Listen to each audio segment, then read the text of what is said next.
En direct depuis New York, pendant qu'il est 9h40, Dame Doussou Kondé, Madame Sano Doussou Kondé, en direct. Bonjour, Madame Kondé, Madame Sano Doussou Kondé. Bienvenue sur Film Dîner. Bonjour, champion Diallo. Merci d'avoir accepté notre invitation.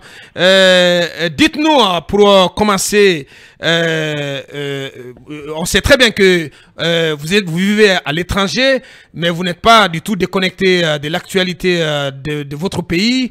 La Guinée est en transition depuis le 5 septembre 2021. Cela va faire bientôt 2 ans que le CNRD est aux commandes du pays. Globalement, pour commencer, quel regard d'ensemble vous portez sur la conduite de cette transition? Elle va-t-elle dans la bonne direction, à votre avis, ou pas? Ben, je vous dis bonjour, champion, et à toute votre équipe. Je dis bonjour aux Guinéens qui nous écoutent. Merci de m'avoir invité. Avant de commencer, je rends hommage à tous les Guinéens qui sont tombés pour cette démocratie, de 90 à nos jours. Et surtout, M. Diallo, je m'incline aujourd'hui devant la mémoire de ceux qui sont tombés le 5 septembre au palais Sékou Touré. C'est nos enfants, c'est nos frères qui reposent en paix. Amen. Vous savez, en 1 minute, cette question est très diversifiée. Ouais. Franchement. Et avant de commencer, Oui. je dirais à la transition qu'elle n'aura pas raison d'échouer. Mon combat, c'est ça. Bien. Pour 2 raisons. Pour une première fois dans l'histoire de mon pays, un coup d'État a réussi. Ça, c'est très, très important. Combien de nos hommes sont morts pour les coups d'État? Qui sait le nombre? Personne. Et deuxièmement, la transition pour nos morts, là, je demanderai au colonel Mamadi Doumbouya et à tous ses collaborateurs, le CNRD en question, doivent tout le temps penser à ces gens qui sont tombés le 5 septembre et qui ne doivent pas être déçus parce qu'ils sont là-haut, ils nous regardent. Ouais. Mais j'hommage à vous, mes frères et mes enfants, Bien. pour cette journée. Revenons à la case départ. Ouais. C'est vrai qu'il y a eu beaucoup d'actes posés. Tu sais, champion, on n'a qu'à se respecter un peu dans ce pays. Ouais. Il y a eu beaucoup d'actes posés positifs. Bien. Et de la façon que la transition est à l'heure là où je vous parle, Ouais. ça ne va pas. Ouais. Parce que quand un pays a une administration qui fait ce qu'elle veut, tu as l'impression qu'il n'y a pas de contrôle à partir de la roue. Ceci dit, Ouais. la transition a fait, il y a beaucoup de travaux qui n'ont pas été, par rapport à 2 ans, plein de travaux, mais les ressources humaines sont vraiment à méditer. C'est mon opinion, je ne vis pas sur le terrain. Et l'homme que je vois actuellement, je l'ai dit à beaucoup de gens qui viennent ici, on se rencontre, je leur dis d'aller demander au président, au colonel Mamadi Doumbouya, de quoi il a peur. Qu'est-ce qui se passe? Bien. De quoi il a peur? Parce que vous pensez qu'il est devenu un homme qui a peur? Ce n'est plus l'homme vigoureux, un grand patriote, il faut le reconnaître ça. Il aime la Guinée, selon mon opinion, mais sachant bien que moi j'ai combattu le régime qu'il a fait partie. Maintenant, ma vision du fait est que M. Doumbouya, le colonel Mamadi Doumbouya, est dans un engrenage qu'il ne contrôle pas. C'est ma vision.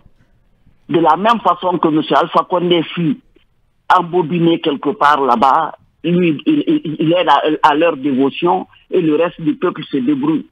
C'est ce que je suis en train de remarquer et c'est la raison que j'accepte cette invitation. Bien. Pour alerter l'opinion des gens. Bien. Allez-y, Qu'est-ce que je remarque? Oui. Nous sommes ce problème de CEDEAO, M. Diallo. Oui. Ça me donne à réfléchir.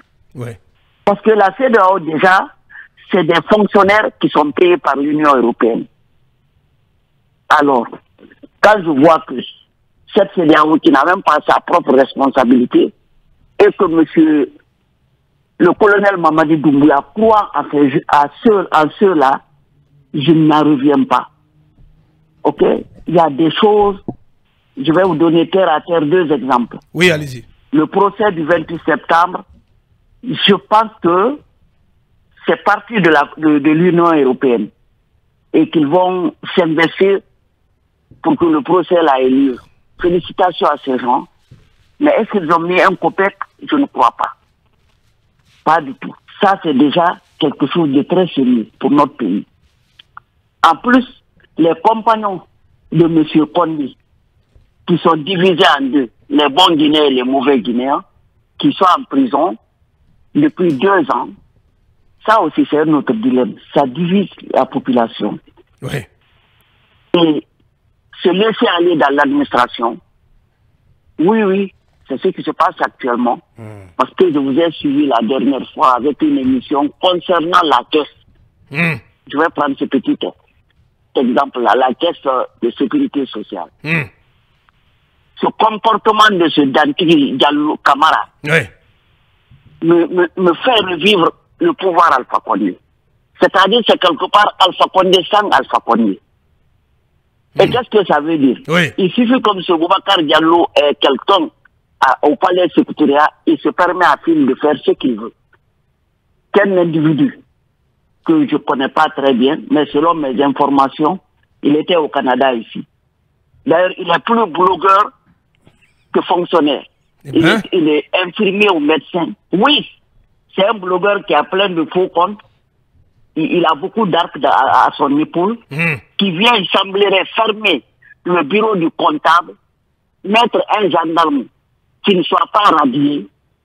Ça, c'est de l'anarchie dans l'administration. Et cela m'a énervé parce que il a un frère du nom de Sako Kamara qui est domicilié au palais Mohamed V, un grand machin des marchés publics, gré à gré. Un grand machin des marchés publics. Aujourd'hui croit, oui, gré à gré.